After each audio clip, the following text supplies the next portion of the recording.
Hi everyone, happy Friday as ever. Well, no, not as ever because I wasn't last week, I was Thursday, but we are back to Fridays now. I set up a question, didn't I, for this one? Are shamanism and witchcraft the same thing?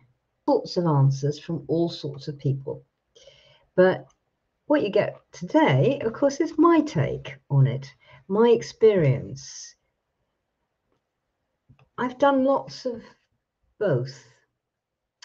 How does that work out? Yes, you know that I was born into the old ways of Britain, that's what I grew up in.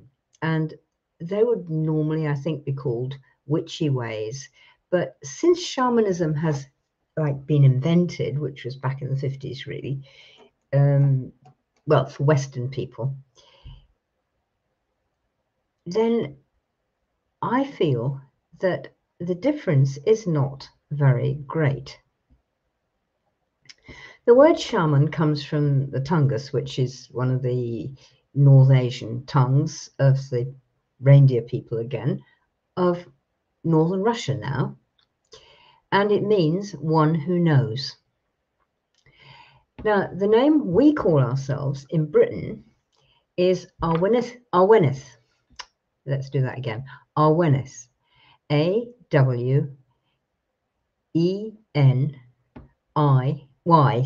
Y-double-D.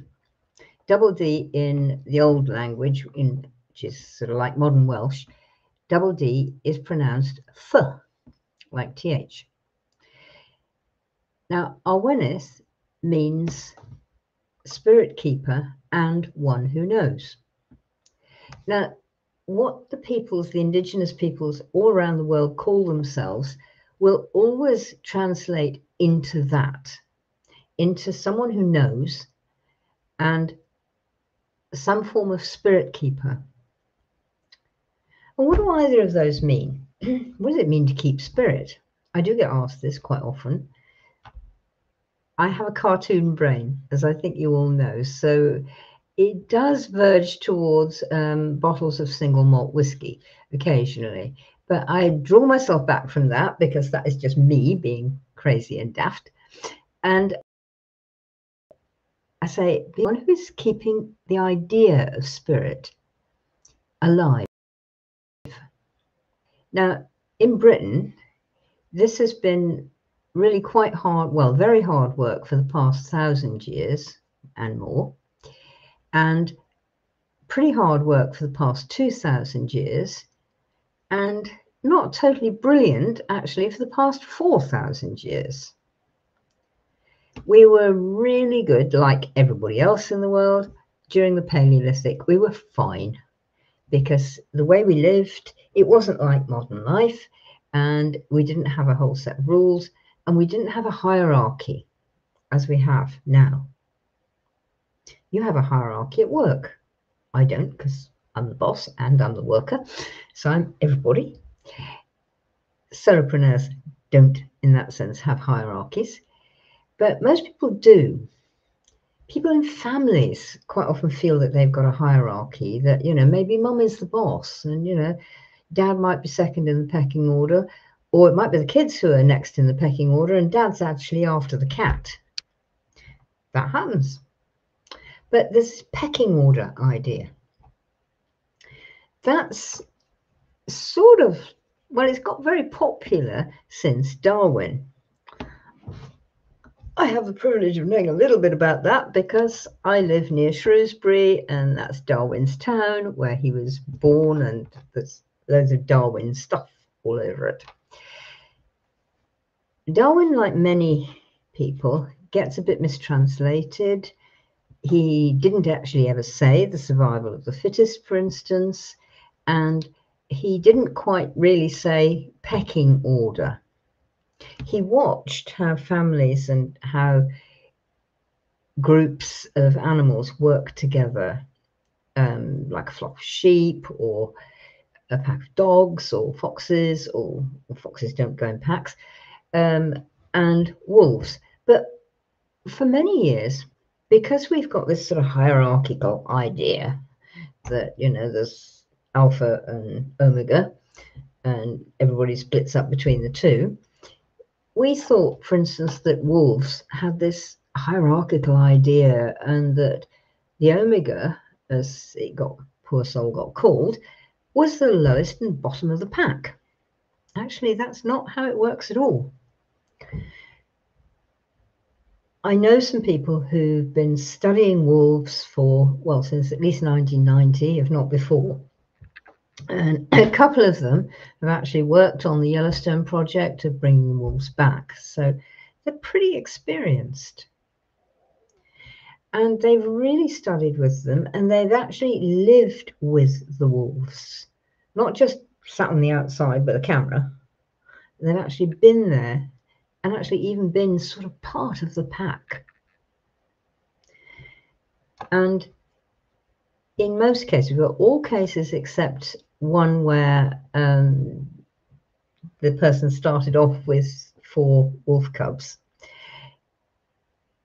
They are not the alpha. The human is not the alpha. One of the wolves is. And my friend who started off with the 4 wolf cubs, at first he was the alpha, because he was having to show them what to do, show them all the things that mum didn't tell them. Mum wasn't there to tell them, you know, how to eat, how to work together, how to be socially responsible. Yes, wolves are very socially responsible. All of this stuff. And then he had to go away because he was asked to come to, I think it was Poland, and help them because they wanted to keep wolves there, but they didn't know how to properly safeguard their own cattle herds from wolves who might not have had enough to eat for some reason or another, and so would come in and eat their cattle. So he was gone for, I think, a couple of months. He came back. He was a newcomer. One of the cubs had become it's not the boss, he'd become the decision maker. Another of the cubs had become the defender and the look after of the pack. A third of the cubs was the one who looked after everybody's emotional needs and sorted out when there was a bit of stress and friction between the wolves.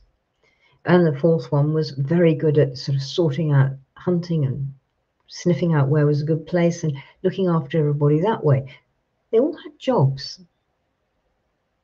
He hadn't got a job.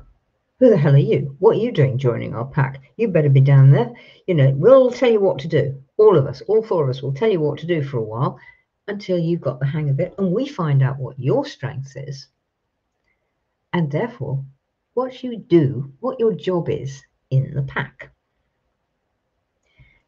He's a really bright bloke, and he and his wife worked this out together, and they learned from the wolves.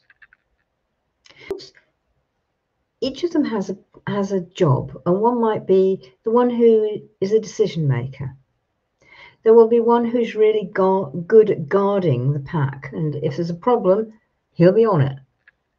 He may call for help, but he'll be on it, or she'll be on it. It doesn't have to be. The alpha is quite often a female, at least as much as a male, and the guardian can be a female as well. There is the one who is really good at being auntie or uncle and looking after the youngsters when the decision maker, who will almost certainly be the one who actually has the cubs, therefore is often a female, or one of the others is busy. That's quite often a male. There will be ones who are particularly good at hunting, ones particularly good at tracking, ones who are particularly good at finding out where the food is today. Now, the decision maker isn't more important than the guardian. And the guardian isn't more important than the decision maker. It depends what's needed. So, as you can see, there's a lot of difference with our idea of hierarchy and what actually is reality. Now, this has a lot of meaning in both witchcraft and shamanism.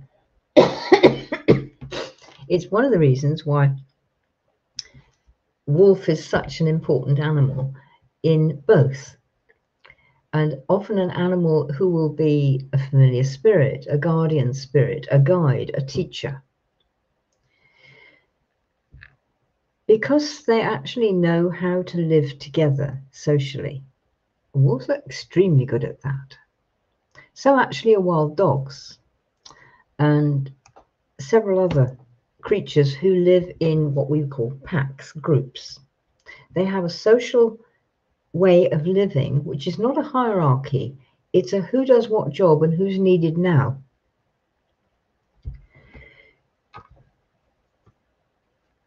That works very strongly in witchcraft.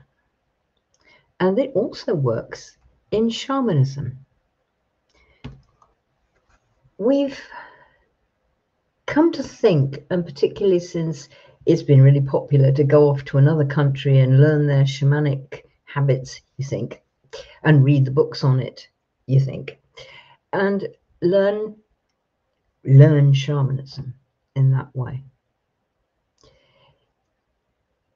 So we've tended to bring with us the baggage that we've already got, the hierarchy baggage, that, you know, what pecking order are you in?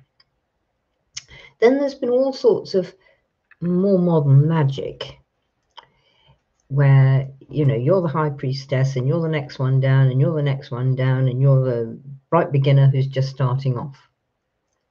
So there's been witchy cults or witchy groups, traditions, whatever you want to call it, who have this hierarchy, but they're modern. That wasn't how I was brought up. There was the woman next door who was amazing. Her profession was actually a midwife. That's what she did for a job. She's a very good one. She was a healer, understandably. She was very good at helping women go through the whole birth process. She was even very good at helping them get pregnant when they wanted to be, or not get pregnant when they didn't want to be. There are all sorts of ways of doing that, old ways as well as modern ways, and not just abstention. And she brought you into the world, but she also helped you out when your time had come to pass. So she was midwife of the birth of the babies, the birthing, and she was midwife of the death, the dying, the leaving. And we all used to get involved with that. Oh, from the age of about 7 or 8. I was sort of say, hey, Mrs. Webber needs some help next door. You know, take Jenny and the pair of you go off and give her a hand because old Granny's died. So Granny needs to be helped across. Yeah. I saw dead human bodies when I was 7 and 8. And it wasn't horrible and it wasn't shocking because we respected them. And we weren't afraid of death. We knew that one day we would get there. And so we learned the practices of moving on, how to help people move on. Now that happens again in the indigenous shamanism around the world, where it's practiced, not where you go for a 3-week course or weekend course or a couple of lectures or something like that. That's a whole different ball game and not the same thing at all. It is taught and it can be taught and it can be taught very well. But be very wary because there are people there who teach it, but they don't actually, that's not what we call in their bones. That's in my bones. And my students who now continue the work in their own way, it's in their bones. They have immersed themselves in it. They are part of it. So whether we call it witchcraft or shamanism is a whole not sure. They're very useful labels, and saying shaman, people at least have an idea what you're talking about. They have an idea of what's going to go on. Maybe not a very clear one, possibly even not a very accurate one, but they will have an idea. I mean, when I say my dad was a Tylwyth, have you got the foggiest idea what he does? No, of course you haven't. It's actually Welsh, and it actually means a storyteller.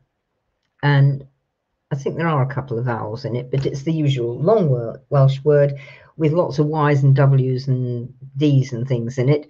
And you think, how do I do that? So he was also a shaman in that sense. He was one who knows. He was an Awenydd. And he was a cyfarwydd because what he did best, what his job in the witchy tribe was storytelling. So if I tell you Dad was a shaman, you get sort of, oh, well, you know, I've got a vague idea of what Ellen's dad did and what he was. And if I tell you he's a witch, you've got a bit of an idea, possibly not as much of an idea actually as you would have if I say shaman. But if I say cyfarwydd, you would go, what? You know, have you got a cough, Ellen? Is there something wrong? You can't talk properly. So here we go again with definitions. How do you define someone who knows? It's hard, isn't it? It's difficult. It's really like, how do I say what knowing is? Because knowing isn't knowledge. Knowledge is great stuff, and we learn it more every day. We're all learning stuff every day. You get a bundle of it when you go to school or university. But that's knowledge. And for me, if we're getting into the shamanism and things like that in the same breath, it's the people who go and study shamanism either at a course or they go and study an ancient or indigenous tribe. So they learn about the tribe. They learn about how to do shamanism. And they may get some experiential work which tells them this is what you do. And they may get lots of ecstatic experience. Nothing wrong with that. It's fun. It's nice. But if they're placed in a position where they've got to help somebody die, where they've got to help somebody heal who is injured in a car accident, been there, done that, what are they going to do? Are they going to look up in the book? Have they got a bunch of spells packed away in their head?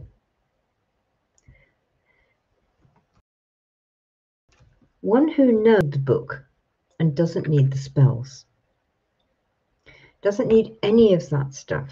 They're there and they're in tune with everything around them, including the poor person who's just in the car accident, say, and with everything that's going on around them. And they're in tune with their Tylwyth, one of those weird words again, but I'm going to use this one. You've got their Tylwyth, Tylwyth, Tylwyth. Spirit team. I've been using that word a lot, so we can stick with that. And they've got their spirit team around them. So they're not working on this poor person who's had a car accident on their own.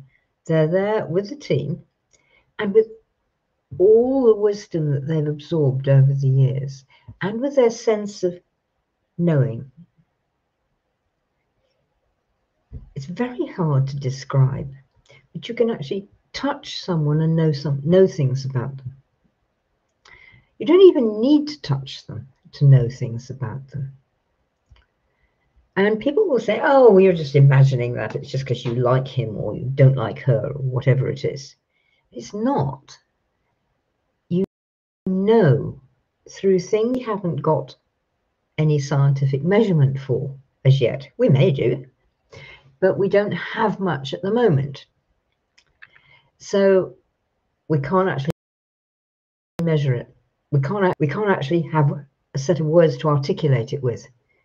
Therefore, it can't exist. Well, it is true. That is a lot of how people are with things, that you can't explain it, therefore you don't know it. That's not true. You may not be able to give the knowledge of it very easily, but you can know it.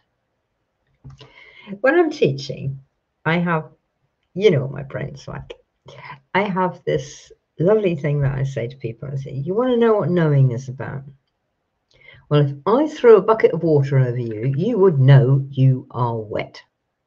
You would not need to read a book. You would not need a weekend course. You would not need to attend a webinar. You would not need a university degree. You'd be wet and you'd know it. Probably be cross with me for throwing the water over you, but you would know it. And you wouldn't be able to explain what that knowing was. In fact, go on, have a couple of seconds, explain what wet is to me. Not about being wet. What is wetness? Difficult, isn't it? There you are, talking to a Martian, and you say, oh, it's this lovely tree I was sitting under. He goes, tree? What's a tree? Go on, 2 seconds. What's a tree? Hard, isn't it? But you know what a tree is. You wouldn't have the slightest difficulty in recognizing a tree when you go out to the park, you go out to the countryside or anywhere. Even in a foreign country with odd-looking trees, there's a bilbao tree, which is really weird-looking. But you'd know it was a tree, which are one tree, which are very complicated. But anyway, you would know that it was a tree, even if it didn't look like an oak tree, which it doesn't. It's that is knowing. Now, it isn't just that we know what trees are. We all know what trees are. But I know how to work with people. And I know who I can work with. And I know who I can't work with too. And I know it practically by seeing their name. I will know it within moments of them, say, DMing me, or if we're on a call, or I meet them in the street or the cafe, I will know within a couple of minutes. Yeah, this one. No, not that one. That one's not for me. And I won't be able to explain it to you, but I will know, and a lifetime of this, I know when I'm right. Well, I know when I get that feel and follow it up, that I am right. Now, you can actually teach people to do that. I do, to know these things. It's about following instincts, and it's about allowing your intuition to speak to you. But it's also about letting your feelings talk to you and not be overruled by your thinking, by your logic. The saying, logic, just take aside, sit aside for a minute.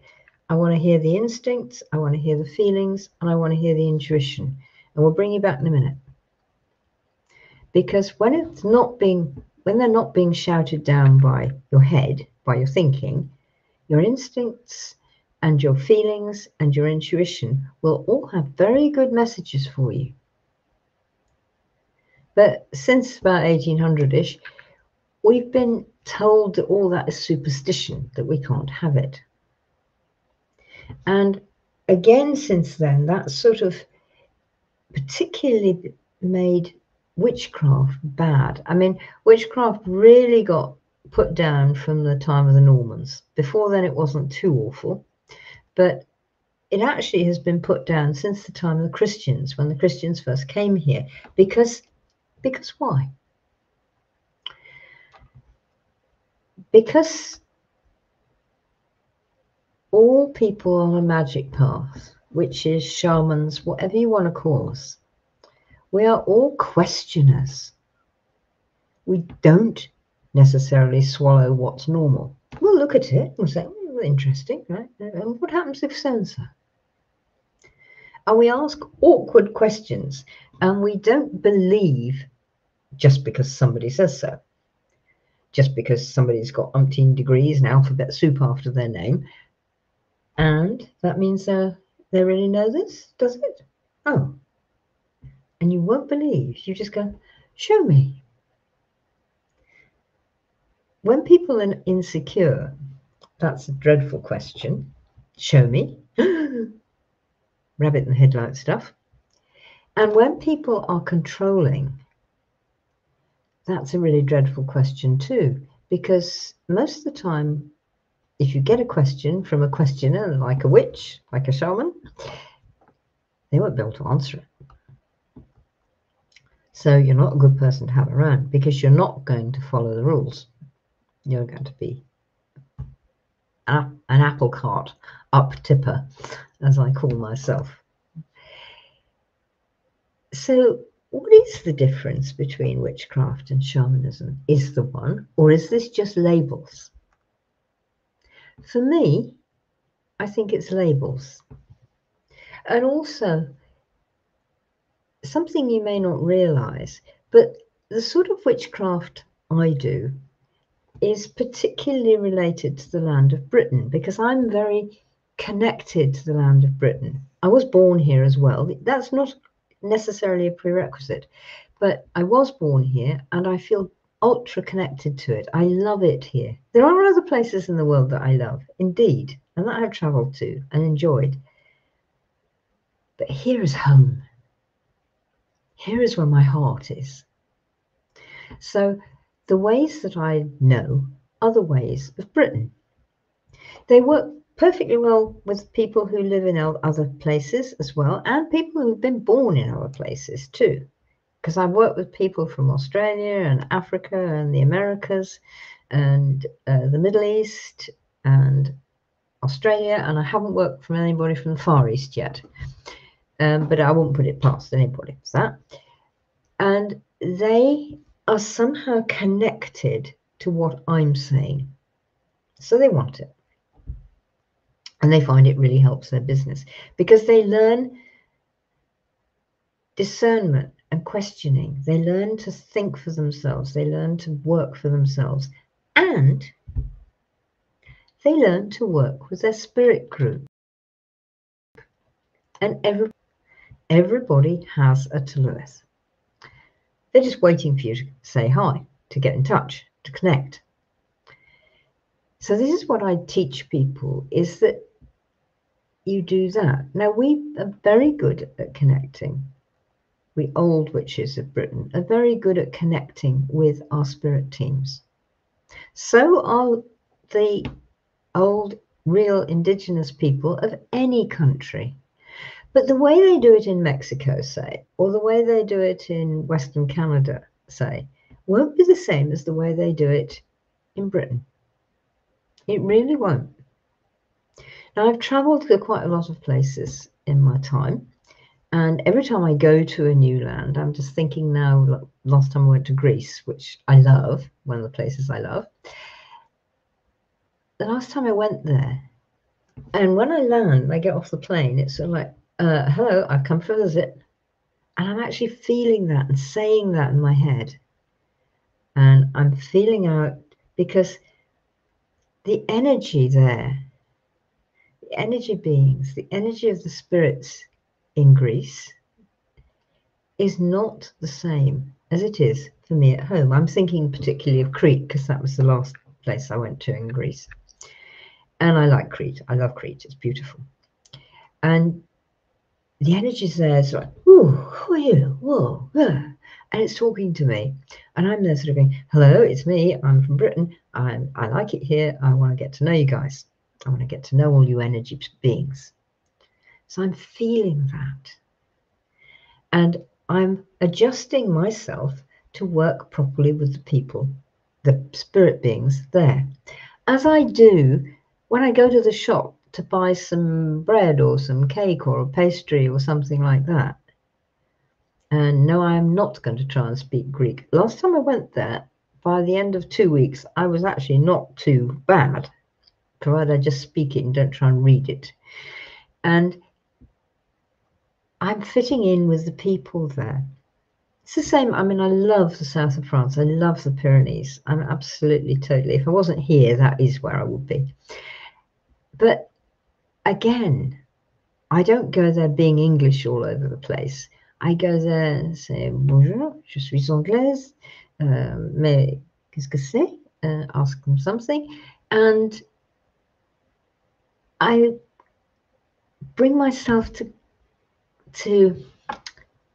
I'm going to use the word, I sort of shapeshift myself to fit with the land, the spirits that are around me, and of course, the people that I'm talking to. Because they're not like me either. They're different. Down there, they could be Basque, they might be Languedoc, and they are different people. And we are similar in that we are both human beings, but we're different human beings. And we're enjoying our difference. I love difference. I think it's great. I'm really keen. And we're enjoying that. But I'm not forcing my way on them. And they're actually not forcing their way on me because we're working together. And I always call in my spirit team. Again, I mean, I need them on the plane anyway because I can get airsick. So it's like, help, look after me. I don't want to be sick. And you know, so my spirit team look after me, and they have so far, touching wood, always managed not to make me sick. But I go down there and I've met Basque witches, Basque shamans. I've been introduced to some of their old ways. I know them a little. And I know that they are not the same as what I do here. But we talk about it and they say, you know, you work with the goddess, la la la. And I go, yes, we actually do it like this. How do you do it? And we share our differences because the places in the land are different. Even in a physical way, the geography is different. The climate is different. The weather is different. The food they grow is different. And the energy is part of what makes that happen. So I'm connecting in with the energy of where I am. And my spirit group is helping me do that. And that is helping me be worthwhile to those people. So are witchcraft and shamanism the same? Are they different labels for similar things? Let's try that. Because they won't be exactly the same. It'll depend on which sort of witchcraft. Are you talking about Basque? Are you talking about Languedoc? Are you talking about Galicia? Are you talking about Britain? Are you talking about California? They're all different. They will have one thing in common, and this is something that certainly shamans and witches have in common. We respect the land. We respect Mother Earth and Father Sun, even if it's Father Earth and Mother Sun, as it is in some places. But we respect our planet and we respect our star, and we know that they give us life. And we know that there are energy beings around us and that we can communicate with these. It requires effort on our part. It doesn't require much effort on theirs. But it certainly requires effort and consciousness and focus on our part. And both witches and shamans know that it's worthwhile contacting these, contacting the beings that are not human, the spirits of the plants, the spirits of the land, and the spirits of just the energy of the place and the powers that work there and enable the whole place to be as it is. And we know that we can't impose our will on them. We may for a little while, apparently, according to us. Really, it's a little bit like saying, "Oh, there's a volcano going off. Let's stop it." Really? How? And put a plug in it? Not happening, is it? We can't stop the rain. We can't stop the snow. We can't stop the sun. And we don't have very much control of it at all. We have some control in the sense of we can help it. We can have the right sort of trees in a really boggy place that will soak up some of the water. We can have the right sort of plants that help produce lots of oxygen and will absorb carbon dioxide. But we can't do more than that. And shamans and witches, both of us, we know that we cannot control, and we do not wish to. We want to involve them and sort of say, well, look, I'm doing this business of coaching business people to try and get more connected with you so that you can help them and they can adapt their lives to help you, all the energy beings around us. And the energy beings like that because they like being contacted and connected with and talked to. And so they show me what to do overall in the basic pattern of my business, but also with every single client, in every single connection, every single call that we have.